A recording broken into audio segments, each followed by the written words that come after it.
சுடும். ஆனா அந்த பூங்குழி மேல இறங்கி தீ மிதித்து வருவார்கள். பயப்படல. அக்னி என்னோட காலை சுட்டுடும், என் கையை சுட்டுடும், என் டிரெஸ் எரிச்சிரும். எதை பத்தியும் அந்த பக்தர்கள் கவலைப்படுவதில்லை. கவலையே இல்லை. ஏன்னா உடம்புக்குள்ள அம்பாள் இறங்கி இருக்கிறார், சக்தி இறங்கி இருக்கின்றாள். ஆக்ரோஷமாக தீ மிதித்து, நான் போன வாரம் ஒரு இடத்த தீ மிதி வர்ணனை பண்ணேன்.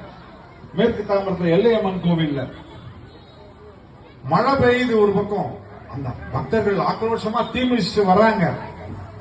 அந்த சக்தி அவங்களுக்கு எங்கேருந்து வருது? நெருப்பை பார்த்தா ஓடி போயிடும். எப்படி வருதுன்னு சொன்னா, போலீஸ்காரரை பார்த்தா பயம். போலீஸ்காரர் வராருன்னா திடீர்னு வந்துட்டானா போலீஸ்காரரை பார்த்தா பயம்.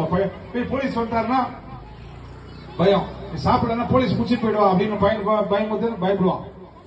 ஆனா அந்த போலீஸ்காரனோட பையன் அவரை பார்த்து பயப்படுவானா, அந்த இன்ஸ்பெக்டர் வீட்டுக்குள்ள நுழைஞ்ச உடனே அவரோட தொப்பியத்தை அப்பா தொப்பியை கேட்டுவான், பெல்ட்டை பிடிச்சி உருவான்.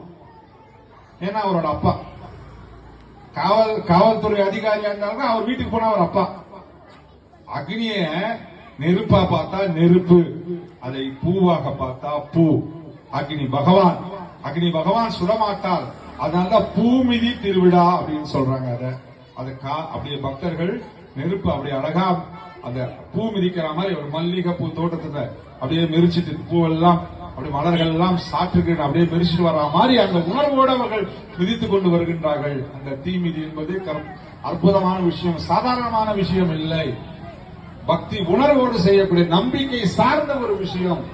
நம்பிக்கையும் பக்தியும் இருந்தால் மட்டுமே சாத்தியம். இந்த மாதிரி உணர்த்துவதற்காகத்தான் தீச்சட்டி கையில் எடுத்தல், அழகு குத்துதல், இந்த மாதிரி விஷயங்கள்லாம் பக்தியில ஒரு விதமான உணர்வை ஏற்படுத்தக்கூடிய ஒரு விஷயம்.